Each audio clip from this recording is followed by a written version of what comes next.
My reactions aren't working. Hello and welcome to the We All Follow podcast. My name is Matt Fox. I am your host today. Today we have myself and my dear friend Nigel. What's up, Nigel? Yeah, Get all you good. well? All good. Yeah, good. Very good. All right, let's jump right into it. Follow us on X at We All Follow Pod. Nigel, your moment of the week. Oof. So, moment of the week could be a shocking moment. Really, it could be a shocking moment. But I've refrained from going with Kai Havertz trying to block down a shot in Dubai, and I have gone with James Tarkowski in the 98th minute of his 100th game for Everton, firing in an absolute thunder bastard into a top corner. Wow. Just wow. What a moment. What a moment.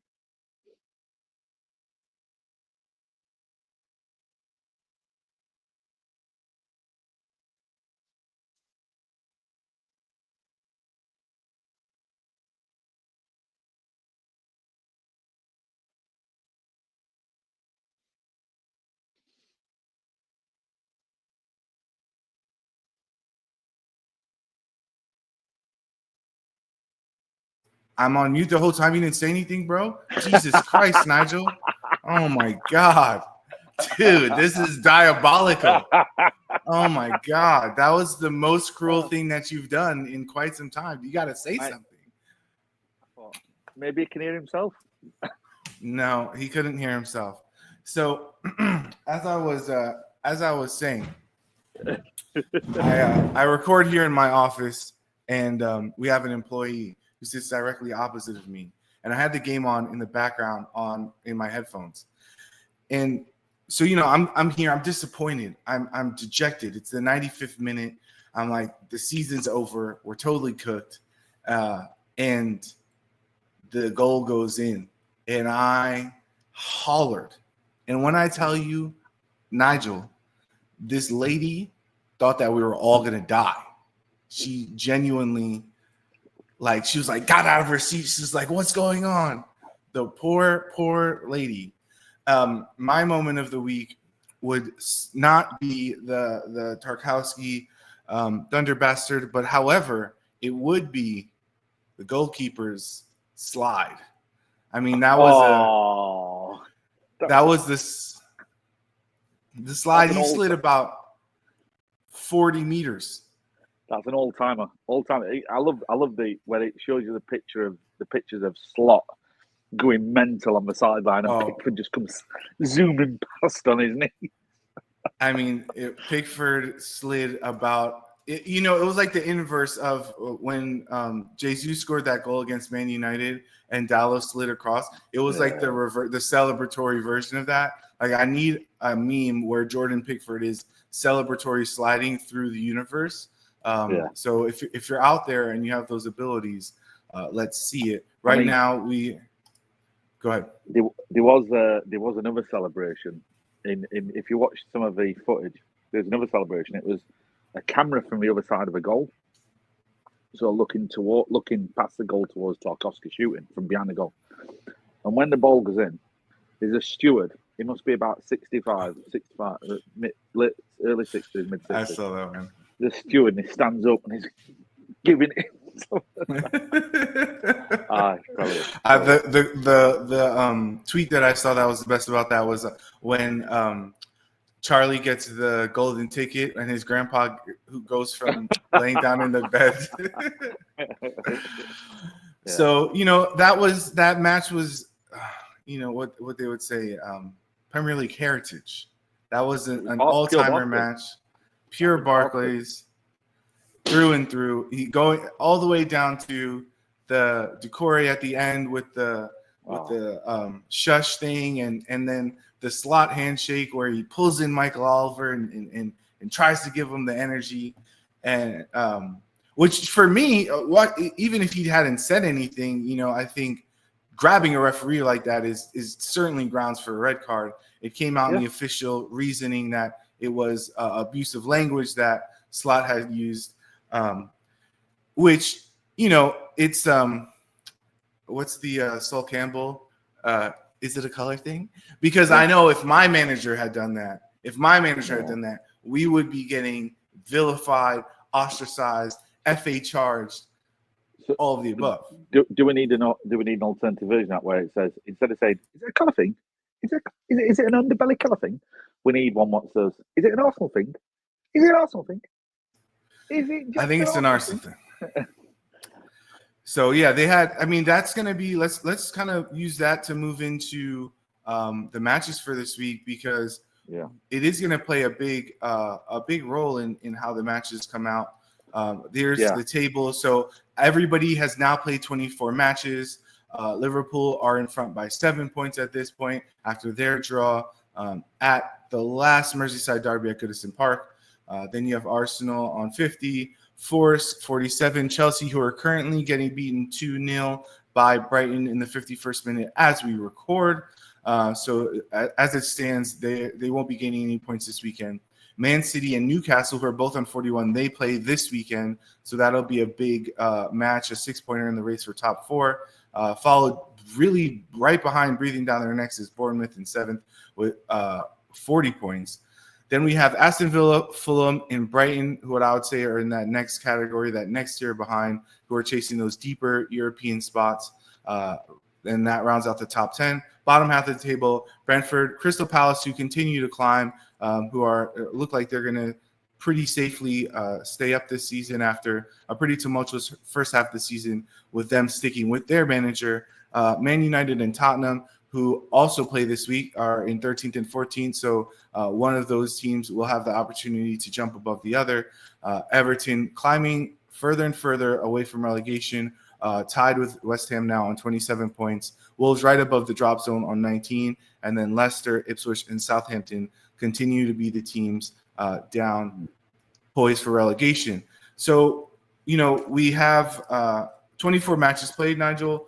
Everybody has the same amount of matches played, which sets us up for an interesting conversation, obviously, around the title chase and what that means. Of course, Arsenal still are yet to go to Anfield, but in terms of how that will affect Liverpool with the slot red card, and I think Curtis Jones end up getting a red in that match as well? Curtis Jones got 2 yellows, yeah.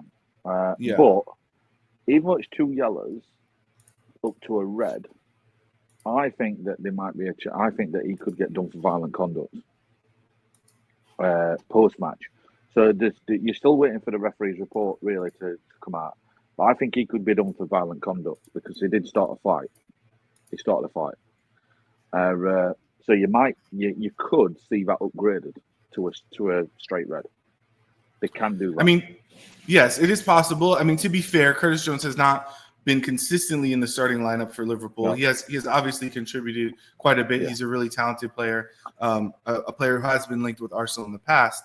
But I mean, let's just touch on the referee situation. I mean, the manager situation, right? Because Arne Slot and his assistant were shown red cards at the end of that match. That put them out for 2 matches after the straight red. They play Wolves this weekend, and then they go and play Aston Villa on the 19th, which is what, Wednesday? A midweek game? Yeah. So this is where the whole table could. Sorry, Nigel. That's the makeup match for the EFL Cup final. Yeah. But this is where the table could entirely flip. Yeah, because say Wolves get a result at Liverpool tomorrow, right? I don't think they will. But say that Wolves get a result, get a draw or a win, at Anfield. Let's call it a draw. Let's call it a draw. And Arsenal beat Leicester. That puts Arsenal 5 points behind. All right. Liverpool then go to Villa and get beat. All of a sudden, Liverpool are 5 points ahead, but Arsenal have got a game in hand. Okay? So at this point... And they still have to play Arsenal, right? And they have to play head-to-head. Yeah.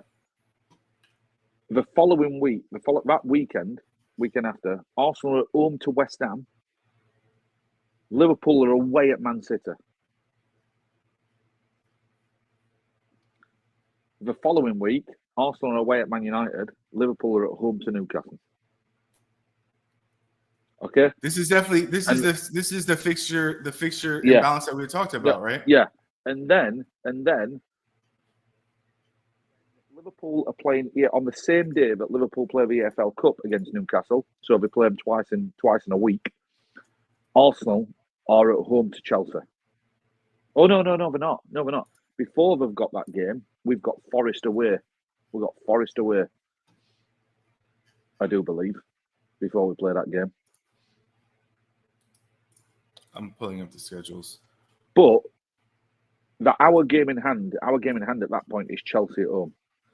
Yep. We could actually the top two could actually flip on the day that Liverpool could win a trophy in could win the Carabao Cup. Yeah, so Liverpool could lift a trophy, but in the morning, not in the morning, but in the early afternoon before they it's a 1:30 played, game. Your boy will be in attendance. Before they step on a pitch, they could go onto that pitch knowing that they are now second in the Premier League. Imagine that. That could kill your confidence, couldn't it? Before you step out onto a pitch in a final, you've just found out that your 9-point lead, all of a sudden now doesn't exist. Yeah, that could genuinely happen. So yeah, just to review, Liverpool host Wolves this weekend. Then midweek they go to Aston Villa. The following weekend they go to Manchester City. Then they host Newcastle and host Southampton before that EFL Cup final. Yeah. Arsenal during the same period. They have Leicester away at Leicester this weekend. West Ham host West Ham next weekend, and then they have at Forest, at Man United before hosting Chelsea on the weekend, on the same day that Liverpool will play Newcastle in the cup final. So now, don't get me wrong, that's 3 odd. I think that's 3 odd games in a row for Arsenal. So at Forest, at Man United, at home to Chelsea, it's 3 odd games. All right. I'm watching Chelsea quite right now. I'm getting blown away by Brighton. Chelsea, if you look at the form, I know they've won 2 of the last 3. But if you look at their form over the last 10 games, I think over the last 10 games, they have not picked up many points, Chelsea. And I think the manager's he's gone a bit off the boil. He's coming out with some really, really random stuff at the moment. Yeah, Chelsea in the last 10 games have got 15 points from 10 games. They're actually worse than Man City, Palace, Bournemouth. Arsenal's took 22 points, but same as Liverpool. Forest have a form team in 10 games is 25. So Man United 10 points from 10 games. So I mean, if you look at I know we look at a couple of advanced statistics on this show occasionally. When you look at XG to G, so goals versus XG, right? And typically the best teams are overperforming their XG, right? So for example, Liverpool has 54.5 XG, they have 58 goals, right? Yeah. Arsenal have 38.6 XG, they have 49 goals. Right. Yeah. And then teams in the middle of the pack will usually slightly overperform XG, but typically for the biggest teams, look, Man City, 44 XG, 48 goals. So when we look at these things, that's going to be somewhat of a measure of your offensive efficiency, right? Can you finish hard chances? And when we look at Chelsea, they have 48.6 XG and they have 47 goals for. So they're not the most efficient team in front of goal. They have been scoring goals, but they've been doing it on volume, right? Mm-hmm. And so if you want to be on the pointy end of the stick, on the top end of the table over a long period of time, you have to be able to finish and get goals basically from nowhere, and not because, like, look at the Man City game, right? They had some really good chances that should have been scored that they didn't score early on in the game, and then they go on to lose the match, right? And that's kind of, I think, emblematic of a lot of their results this season. And you know, they front loaded and they've done a good job collecting points, which, you know, should put them in a decent place to challenge for Europe generally. But as we said, you know, with a young team, they've had a lot of injuries as well. As we get closer to the end of the season, it's going to be a challenge. I mean, they took Chalobah's shirt number, gave it to somebody else, basically ostracized him, and then called him back from loan. I know. You know what I mean? So it's I get it. Like, you, whatever critique you want to have of their spending and all of that stuff, but at the end of the day, like, this is a people business, right? And the way that you treat people matters. So it's interesting. It's interesting, and in the long run, we'll see how it pans out, right? I mean, yeah, and you see, the bit what I didn't understand about the manager with what he came out with, he turned around and said, "We've not got a number 9 now. It's Nicholas Jackson. We've not got a number 9, so we'll have to make do with playing a midfielder up front, and we'll play Christopher Nkunku up front." I went, "Hold on a minute. Christopher Nkunku was a centre forward. So at RB Leipzig, he scored 20 goals in 21-22 and scored 16 in 25 games in 22-23 as a centre forward. And it's only since come to Chelsea that he's not playing up front. So what's going on there? I mean, the whole thing about bringing him in was around bringing him in as a center forward, right? Like when they signed him. Crazy, man, crazy. But yeah, in terms of the table, I think I think we're going to start and see. I think we might see a little bit of movement, especially around the bottom end of the European positions. I actually think the bottom 3 are set now. I don't think. I think Wolves will survive. I think Wolves are too good to go down. I think they've got too good of players to go down. I think that ultimately they'll score enough goals and they'll keep enough clean sheets. They have the goals. I think Leicester can't defend well enough to stay up. And I think it's 3-0 by the way. Yakuba Mendes just scored a great goal. The Ipswich, I think, are the ones what run Wolves the closest. I think Ipswich will finish 18th. I think they'll run Wolves the closest. Southampton have been down since day one.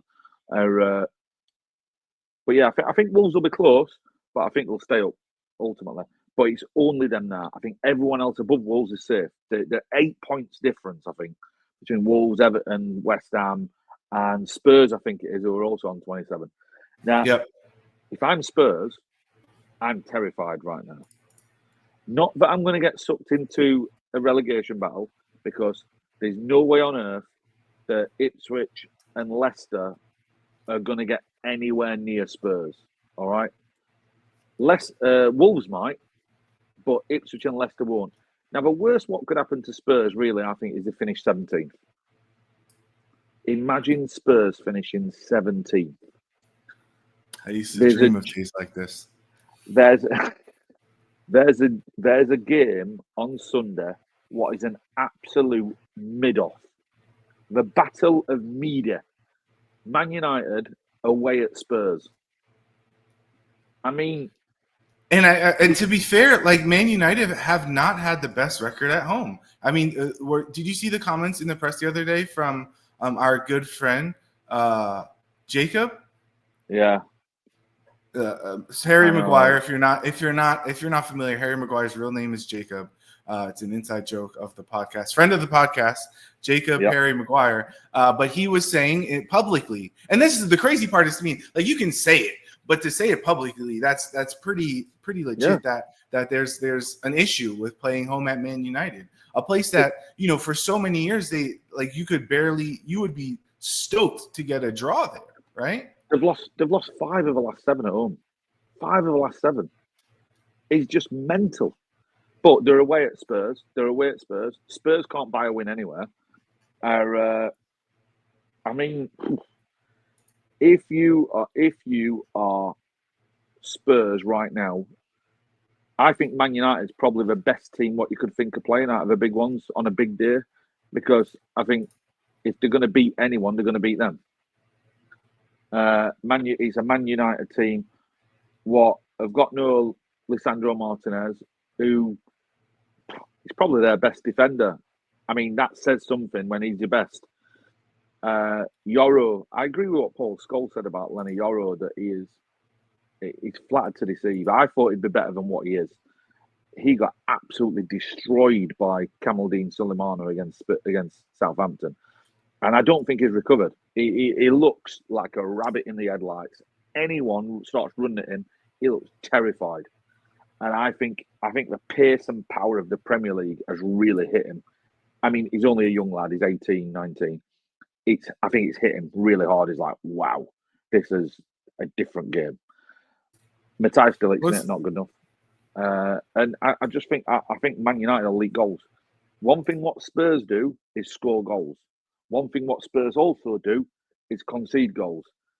So if I'm picking a game what's going to be a 7-goal thriller, I think it's going to be Spurs versus Man U, and I think Spurs will be the one what score the most out of that 7. Yeah, I was going to say, if you're calling for 7, I'm not sure how many of those Man United are going to contribute. But that being said, running against Tottenham's defense, Garnacho may be able to slot one in, and Ahmad, who's been really on a heater over the last couple of weeks, and I think is probably the bright spot of the Man United team at this point, is going to be able to put in a shift against the high defensive line of Spurs, and they're still short at the back, right? But the problem is with Man United is Ahmad's probably their best wing back, one of their best wing backs. Even though he can't play wing back, he's probably one of their best wing backs. So I didn't understand. They bought Patrick Dorgu, who's a good left wing back prospect, and played him right wing back. They brought a left-footed player in to play left wing back, and the first match he starts at right wing back. And gets yanked. It gets a hook after half an hour, after half time. I mean, it was just baffling. And then continue playing Dallo on the wrong side. I was watching it, and I know for a fact that my mate was there, and he will have been tearing his hair out, saying, "What are you doing?" But yeah, it's going to be one of them. I mean, there's some great games this weekend. I mean, yeah, let's run it down. Obviously, Brighton Chelsea is on right now, but it's currently 3-0 to the Seagulls. So they lost 7-0 last week. Oh, sorry, they lost 7-0 the week before. They beat Chelsea 2-1 in the cup, and then they beat in Chelsea 3-0 in the league now. I mean, they just want to see I think they want to see the back of Brighton. To be fair, Chelsea. It's the second time in a week they've been away at the Amex, and second time in a week they're getting beat. Yeah, it's rough going for them. Right now, Leicester Arsenal. Oof, the Ruud van Nistelrooy. I can't say a revenge match because we just want to pile more misery on Ruud. Sorry, Ruud, but we're going to be rude to you, and we want to make your Saturday afternoon an absolute misery.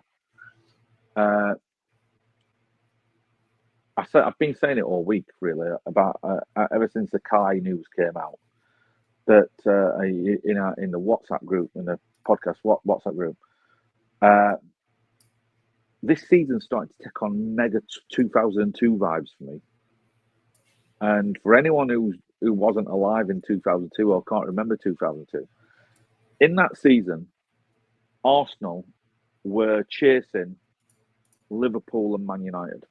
So we were third, and we were chasing down Gerard Houlier's Liverpool and Sir Alex Ferguson's Man United. I do think at one point, I think we were 8 points behind. I think Liverpool were top by 8. And it was looking bleak for Arsenal. It was looking bleak, especially when at Highbury, I think we're playing Newcastle, and Robert Perez just jumps over a tackle towards the advertising boards at the clock end, and he does his ACL. Left winger, one of the best players in the league, and he does his ACL. About a week later, Kanu does his hamstring. And about a week after that, Thierry Henry does his. and we're like, oh my God. Both frontline strikers out, left winger out. What we're going to do? So Wenger pivots. He puts Will Todd left wing. He puts Ray Parlour right wing. Brings Freddie Ljungberg from right wing to play as a false 9 and plays Dennis Bergkamp behind Freddie Ljungberg in the 10. Freddie Ljungberg then goes and scores 9 goals in 10 games. I think he got 8 in a row at one bit as well. He scores 9 goals in 10 games. And during that 10 games, Bergkamp himself gets injured, does his ankle, and has a few games out. But Freddie Ljungberg, with his dyed red hair, inspires Arsenal on a. I'm sure we won. I think we won 11 in a row at that point, culminating in us being away at Old Trafford. No Henry, no Canu, but Freddie's there, and Freddie doesn't score, but he does set up Sylvain Wiltord. He shoots, Barthez saves it, it comes to Wiltord. Wiltord smacks it in. We win 1-0. In that game, Man United didn't have a single shot on target at home. They had a John O'Shea header just before half time. I was there. They had a John O'Shea header just before half time, and that was it. And that was a league done. That was the 11th. I think it was the 11th game in a row we won. And this year has got so many things like it. So we're chasing down Liverpool. Houllier had not been in charge at Liverpool for that long at that point. We're chasing them down. We've lost Jesus to an ACL. We've lost both our frontline strikers effectively. We've lost our best player to a hamstring injury, same as Henry, Saka. And what we're probably going to do is bring one of our wingers in to play up front. Freddie is now Trossard. So I've been calling all week, can we get Trossard to dye his hair red and do a Freddie? Can he carry us? I think he can. Well, he will have a dynamic youngster to probably his right in the name of Ethan Winery. A Hale End player, same as Paula. So we had a Hale End player, same as Paula. Don't over-egg the pudding, Nigel. But, I think what we've been saying for a lot of the season is let's see where we are. Let's get to March and see where we are. Be in the room, be close enough to be in with a shout. And, Let's do have a slight chat on the Kai Havertz injury before we get out of here. I think obviously Kai Havertz out for the rest of the season, potentially into next year's preseason. When we look at one thing that we love to make fun of is the way that your friend over at Spurs, Ange Postecoglou, has his players running in their hamstring issues. And, at some point, what does the Arsenal team need to look at the way that the Arsenal players are running, right? Because let's look at it. You've had Martinelli, you've had Bukayo Saka, and you've had Kai Havertz, 3 forwards who, yes, they're not doing repeated defensive sprinting, but they are doing a hell of a lot of they are doing a lot of defensive sprinting, to be fair. I think Kai Havertz had like the most number of runs to zone 6. Which is the right back spot, if I'm not mistaken. You have Martinelli running in behind it, and you have these players who ultimately are getting wear injuries, right, from doing repeated sprints. So obviously we are not in the sports science department, but as somebody who's had injuries yourself, you had a hamstring injury. What is your take on how the team ultimately is saddling these players? I saw a thing yesterday. What said that currently in the Premier League, there's more players out with a hamstring injury than there ever has been before. And I think it said that overall this season there's been something like 35 hamstring injuries to frontline players. They said it's unprecedented, and they do believe that the Euros played a big part, and there was also Copa America, wasn't it, at the same time? Yeah, it was Copa. Do you think that that's played a significant role in the fact that there wasn't really much of a break? But what we're trying to say is the players are playing too many games. And do you know what? I've always said players play. I'm now starting to change my tune. And I think they are so you used to look at it before. So it's not like you looked at previously. They always played the Champions League. We used to have 2 group stages in the Champions League, not one group stage knockout, 2 group stages. We had the Champions League, we had the League Cup, we had the FA Cup, we had replays. We don't have replays now. We still have the same amount of league games. I mean, at one bit we had 42 league games, not 38. All right, but I think that they are playing too many games now. Not that the volume's gone up, because the volume's still roughly the same. But football now, compared to football 10 years ago, the intensity and speed what it's played at has gone up. Yeah.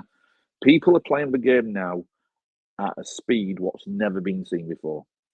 Now, if you're playing the game at a level of intensity, a level of speed, what's gone up, you've got to reduce the amount of times that you're doing it. And I think as the games got quicker, the amount of games needs to reduce. I think they were right to get rid of replays in the FA Cup. I think that they should. I think that at some point the EFL, but they've replaced replays with extra time, right? So sure, you don't have an extra another 90 minutes on a different day, but wait, you get to play an extra 30 minutes today. Like I get it, I understand it, but like play 90 minutes, go to penalty kicks, right? If that's the real concern. It's like the League Cup. I would say that if you are a Champions League, if you're in Europe, if you're a team that's playing in Europe, you can only field 4 players who are over the age of 21. And the reason why I do this is the winners of the League Cup then could be anyone. It's not just another competition what's gobbled up by one of the big teams what's fighting for something else. And it tends to be the bigger teams who are struggling the worst with all these hamstring injuries, the ones who are fighting on more fronts. Because I think Arteta said it great today, says, when you're not training, your muscles become more liable to injury. Now, that shouldn't, to the layman, that sounds like, what? So we don't train between games? No. They are training between games.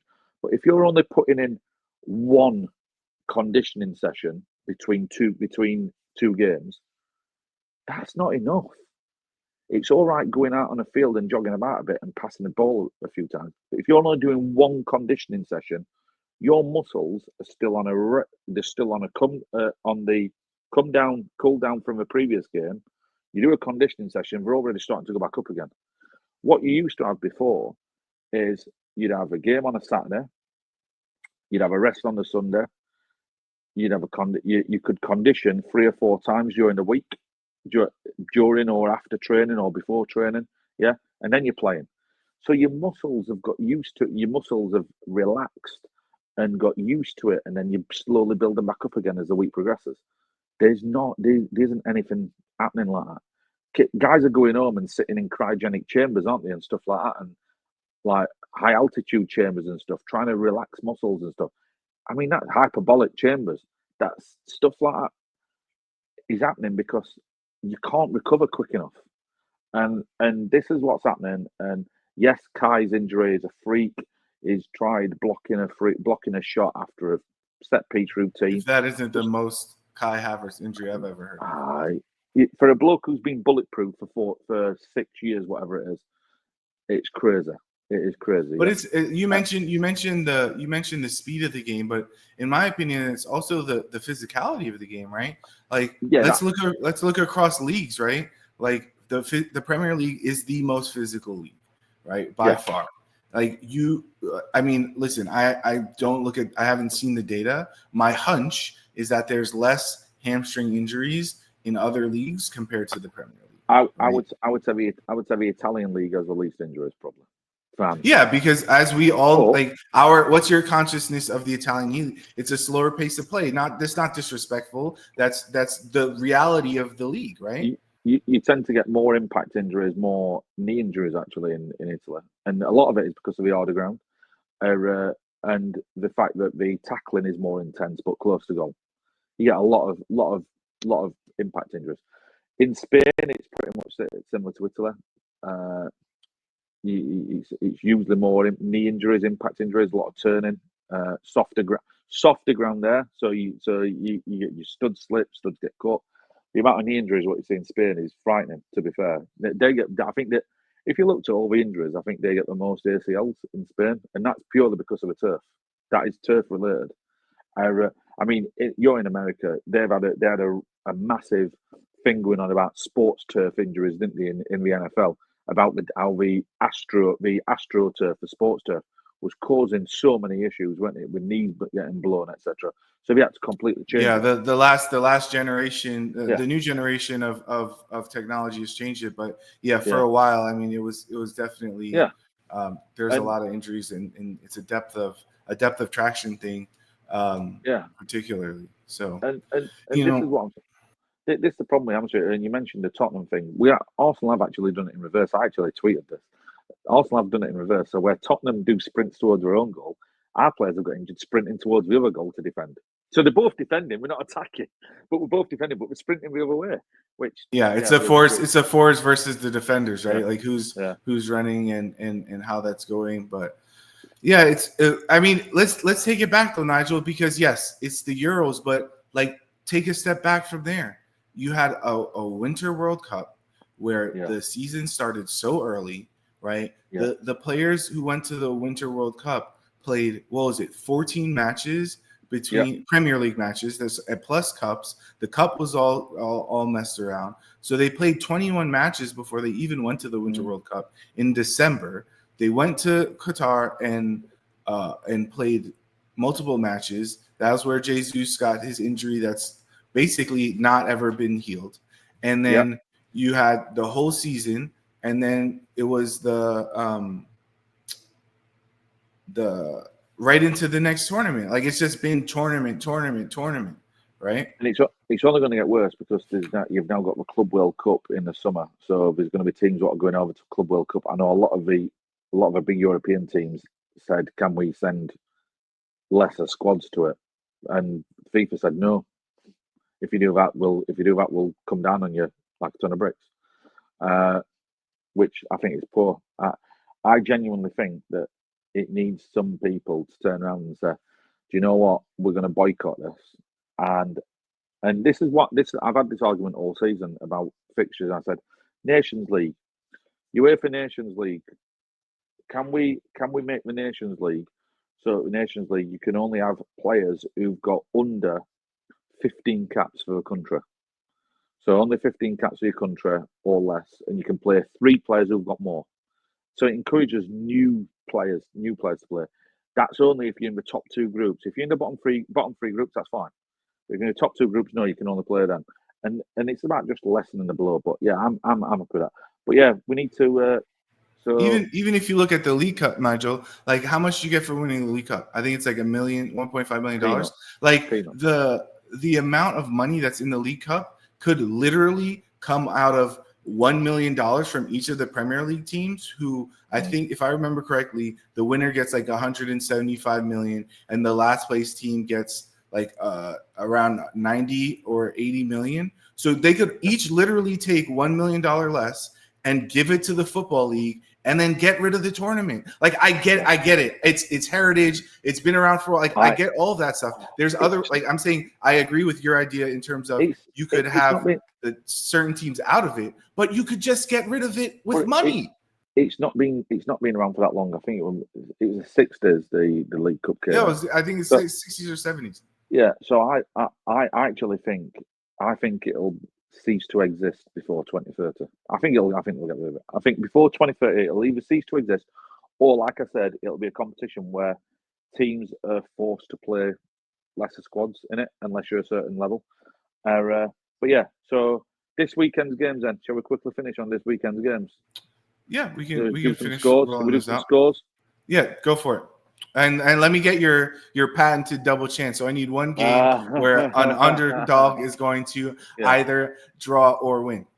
This is a good. It's good this week. It's good this week actually. So I got Arsenal win against Leicester. I think Arsenal win to 0. I don't think Leicester will score. I mean, Arsenal win. I think it'll be 3-0. You heard it here first. 1 goal by Trossard, 2 by Ethan Nwaneri.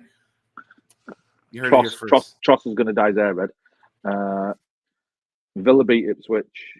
Fulham beat Forest. I think Newcastle Man City will be a draw. It just cut out when you said the Fulham. What's the Fulham result? Fulham will beat Forest. Okay. City and Newcastle draw. Bournemouth will beat Southampton in the Harry Redknapp South Coast Derby. If what you're talking about happens, that would put Bournemouth into 5th place. Yeah. And then actually, it would put them into 4th place because they would have a goal difference on Chelsea. Yeah. I think that Brentford will get beaten by West Ham, and I think that could be a lot of goals. I think there could be a lot of goals in that game. And then we come on to the weekend's games. I think Everton and Palace will play out a stonking Desmond Tutu. And my double chance is Wolves at Liverpool. I'll tell you now, Liverpool, you saw it in the FA Cup against Plymouth. As soon as you took Salah out of that team, they just didn't look like they were going to score a goal. And the times what Salah's not played, they've lost this year. I know Salah's going to play against Wolves, but I'm just thinking that game on Wednesday night will be very, very, very much in the minds of them Liverpool players. And Wolves surely must be thinking, Everton have just showed us all how to beat Liverpool. Just get in the face, and they don't like it. Get in their face, and they don't like it. That's all you need to do. I mean, to be fair, the Everton match was Everton had the XG battle. It was 0.95 for Everton to 0.62 for Liverpool. An unexpected header by McAllister, and of course Salah doing Salah things. But yeah, it's going to be an interesting match at Anfield. I'm not quite as optimistic as you are. And then the final one was you called Spurs to beat Man United. Spurs beat Man United, and I'm going over 5.5 goals. Over 5.5 goals, and your double chance for the week is Wolves at Anfield. Liverpool. Thanks for jumping on, Nigel. It's great to see you. It's great to chat. We'll be back with you guys next week after this. What's going to be a really busy Saturday, as there's only 2 fixtures on Sunday, and then we head into the interesting midweek matchup that we didn't quite cover. But I mean, the Liverpool Aston Villa match is going to be potentially monumental. That's going to take place on the 19th. So short rest, lots of games for Liverpool in this congested fixture period for them. And we'll see you next week. Thanks for jumping on.